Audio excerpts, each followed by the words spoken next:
Ya. Kita semua datang dari latar belakang yang berbeda. Namun toleransi bukanlah menjadi suatu kendala, justru menjadi sebuah kekuatan untuk kita belajar dan saling mengerti. Toleransi berarti menghargai keyakinan orang lain tanpa memaksakan kehendak masing-masing. Sedangkan moderasi beragama adalah jika beragama yang seimbang, tidak acuh dan juga tidak ekstrim. Kampus adalah tempat kita belajar, berpikir kritis, dan terbuka. Kalau di sini kita bisa menghargai perbedaan, maka kita bisa membawa semangat toleransi ke masyarakat luas. Baiklah, kali ini saya akan mengerjakan tugas wawancara saya dalam mata kuliah Pancasila. Kali ini saya bersama siapa ini? Perkenalkan terlebih dahulu, saya David Alresitio dari Prodi Ekonomi Pembangunan. Baik, saya menanya nih kepada saudara. Menurut kamu, bagaimana sih cara sederhana menunjukkan toleransi di kampus ini?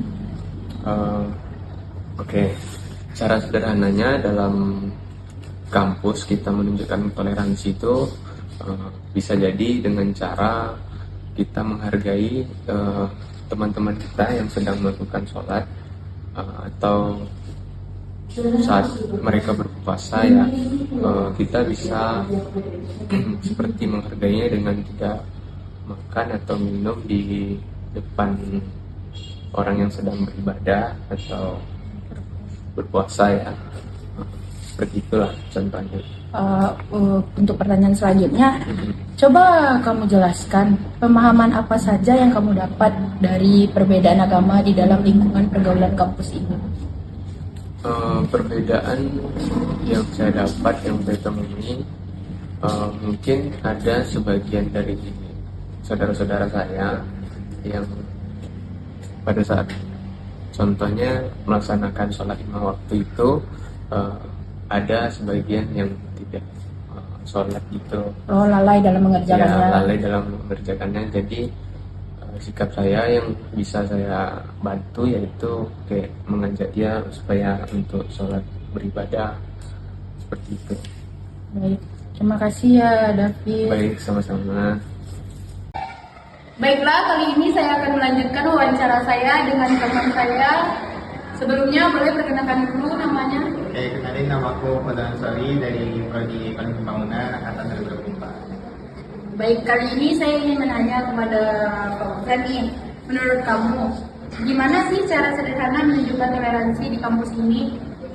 Oke, kemudian ya, sebagai pengalaman pribadi aku punya teman non muslim itu, pertama tuh cara sederhananya itu gimana cara orang yang non muslim ingetin orang muslim.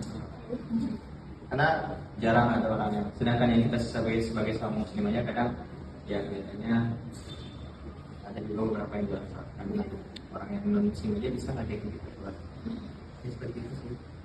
Nih, untuk soal selanjutnya, pernah nggak sih kamu belajar banyak nih dari teman kamu yang non-muslim? Kan agamanya berbeda tuh. Apa aja sih? Ya, banyak sih aku bisa belajar sama kayak aku kan punya abang nih, dia tuh muslim kan, kenalan dari apa, pas satu organisasi juga. Dan dia ini sering ngajarin aku kayak toleransi itu gimana. Minimal setiap aku sholat tuh dia pasti tanya kok sholat, belajar apa nih kok sholat, belajar apa. Kalau mungkin kayak dia pun sama aku pun belajar agama Islam, sama dia belajar tentang Islam itu gimana. Jadi seperti itu. Nih, untuk pertanyaan terakhir ya, coba kamu jelaskan pemahaman apa saja yang kamu dapat dari perbedaan agama di dalam lingkungan pergaulan kamu. Ya, banyak sih sebenarnya pelajaran pemahaman yang aku dapatkan, karena kan seperti yang kita tahu kan, walaupun kita belajar banyak tentang agama lain, sebagai yang Quran kan langsung dihukum aja kalau untuk agama. Jadi gimana cara kita tuh buat dia kenal agama Islam, tapi kita nggak maksa dia buat Islam. Jadi kita tuh tetap toleransi, kita pun pas dia ngejelasin tentang agama mereka, kita tetap welcome ya.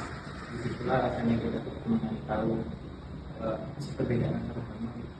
Pasti keuntungannya kalau kita teman-teman yang agama kita bisa belajar. Kasih Toleransi mulai dari hal-hal yang kecil, mulai dari menghargai pendapat, tidak menghadiri, kau mendengar, kau terbuka untuk pemalah. Sikap sederhana ini merupakan untuk reformasi tidak meladil dan nyaman untuk semua kampus dan semua orang. Kita berbeda tapi tetap satu kampus. Mari menjadi generasi muda yang moderat, menghargai, dan membawa damai dimulai dari